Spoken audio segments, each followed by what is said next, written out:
The grand question is, who are we? Where do we all come from?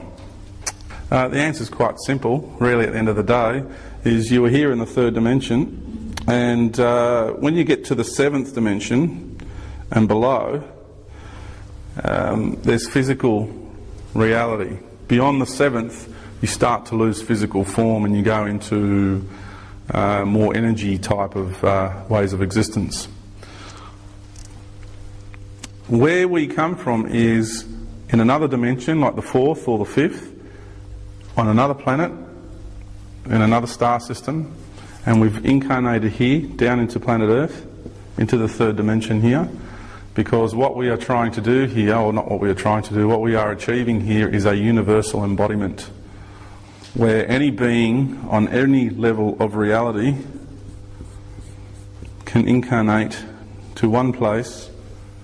Any being that feels they have disconnected themselves or detached themselves from God can then incarnate and go through the life's experiences required to learn what it means to be in the image of God. A humane being.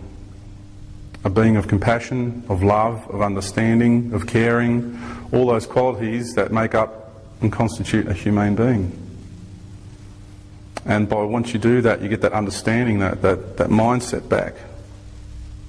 Then you know you are at one with creation and you are no longer separate.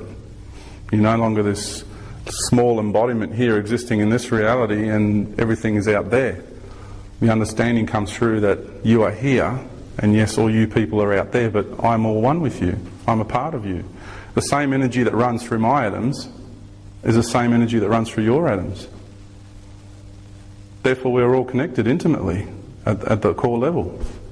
We're all the same, totally equal, all one. And that's what the big myth is. Who are we? Where do we come from? What are we doing here?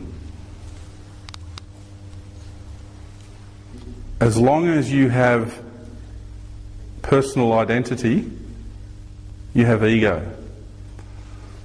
The moment you make the decision with intent to no longer exist at all, totally not exist at all anymore, you then relinquish yourself back to the source, that core energy that lies behind everything, and you are completely dissolved and you no longer exist at all. You cease to exist. And that your energy will then go back into the source, and then something else will form, but you will no longer exist. So it's a big call, it's a big sacrifice to do that. Okay, very, very few beings do that. You've got to be very evolved to wish to not exist anymore. And we're not talking about dying. When you die, you still exist. I mean, there's just a genetic spacesuit to occupy this reality. So we're talking about your soul no longer existing, beyond that level. Yeah, it's like samsara. If you take a drop of water and you take it and you drop it in the middle of the ocean, that water has lost its individual identity and then becomes part of the vast ocean.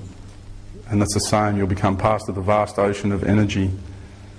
Yeah, you're totally gone on all levels of your existence. You are totally ceased to exist. You will never exist again. The source, the almighty source in there will then use your energy for something else, and you will no longer exist.